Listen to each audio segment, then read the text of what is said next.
India കണ്ട മികച്ച സാമ്പത്തിക വിദഗ്ധനും മുൻ പ്രധാനമന്ത്രിയുമായ മൻമോഹൻ സിംഗിന് വിട നൽകി രാജ്യം.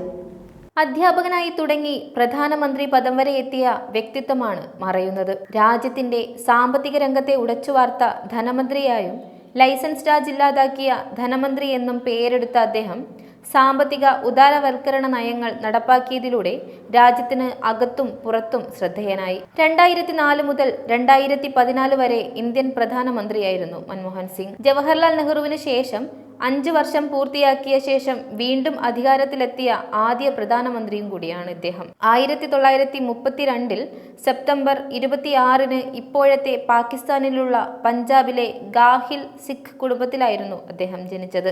1991 നരസിംഹറാവു സർക്കാരിൽ ധനമന്ത്രിയായി അപ്രതീക്ഷിതമായി എത്തിയ അദ്ദേഹം ന്യൂനപക്ഷ സമുദായത്തിൽ നിന്ന് ഇന്ത്യൻ പ്രധാനമന്ത്രി പദത്തിലെത്തിയ ആദ്യ വ്യക്തിയുമാണ്. ആദ്യ സിഖ് മതസ്ഥനായ പ്രധാനമന്ത്രിയുമാണ് ഇദ്ദേഹം. 1998 മുതൽ 2004 വരെ രാജ്യസഭയിൽ പ്രതിപക്ഷ നേതാവായും അദ്ദേഹം പ്രവർത്തിച്ചു. ആസൂത്രണ കമ്മീഷൻ ഉപാധ്യക്ഷൻ, റിസർവ് ബാങ്ക് ഗവർണർ എന്നീ പദവികളിലും പ്രവർത്തിച്ചു. പഞ്ചാബ് സർവകലാശാലയിൽ നിന്ന് സാമ്പത്തിക ശാസ്ത്രത്തിൽ ബിരുദവും ബിരുദാനന്തര ബിരുദവും നേടിയ അദ്ദേഹം കേംബ്രിഡ്ജിൽ പഠനം നടത്തി. പഞ്ചാബ് സർവകലാശാലയിലെ അധ്യാപകനായാണ് തുടക്കം. പിന്നീട് ഓക്സ്ഫോർഡിൽ ഗവേഷണത്തിന് ചേർന്ന അദ്ദേഹം അധ്യാപനത്തിലേക്ക് തിരിച്ചെത്തി. 1966 UN ഭാഗമായി പ്രവർത്തിച്ചു. പിന്നീട് ഈ ജോലി ഉപേക്ഷിച്ച് ദില്ലി സ്കൂൾ ഓഫ് ഇക്കണോമിക്സിൽ പ്രൊഫസറായി ജോലി ചെയ്തു. 1972 ധനകാര്യ മന്ത്രാലയത്തിൽ മുഖ്യ സാമ്പത്തിക ഉപദേഷ്ടാവായി.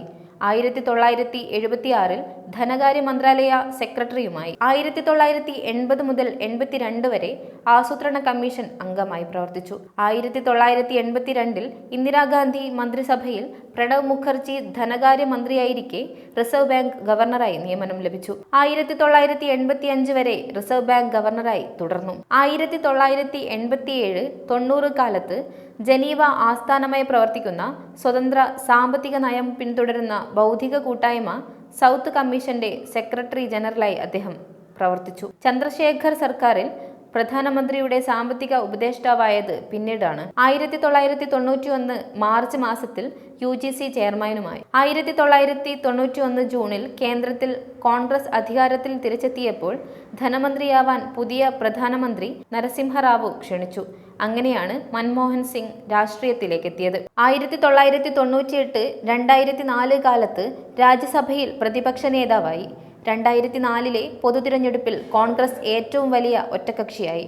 DMK, RJD, NCP തുടങ്ങി മറ്റു ചെറു പാർട്ടികളെയും തുന്നിച്ചേർത്ത് കോൺഗ്രസ് UPA മുന്നണി രൂപീകരിച്ചു. കോൺഗ്രസ് അധ്യക്ഷ സോണിയാഗാന്ധി മൻമോഹൻ സിംഗിനെ പ്രധാനമന്ത്രിയായി നിർദ്ദേശിച്ചതോടെയാണ് അദ്ദേഹം ഈ പദവിയിലെത്തിയത്. തുടർഭരണം നേടി 2014 വരെ അധികാരത്തിൽ തുടർന്നു. ശേഷം രാജ്യസഭാംഗമായി പ്രവർത്തിച്ചു. കഴിഞ്ഞ ഏപ്രിലാണ് മൻമോഹൻ സിംഗ് തന്റെ രാജ്യസഭാംഗത്വം ഒഴിഞ്ഞത്. മൻമോഹൻ സിംഗ്, നിങ്ങളെ രാജ്യം ഓർക്കും, നിങ്ങൾ നൽകിയ സംഭാവനകളിലൂടെ. മൻമോഹൻ സിംഗിന് K ഫയലിന്റെ ആദരാഞ്ജലികൾ.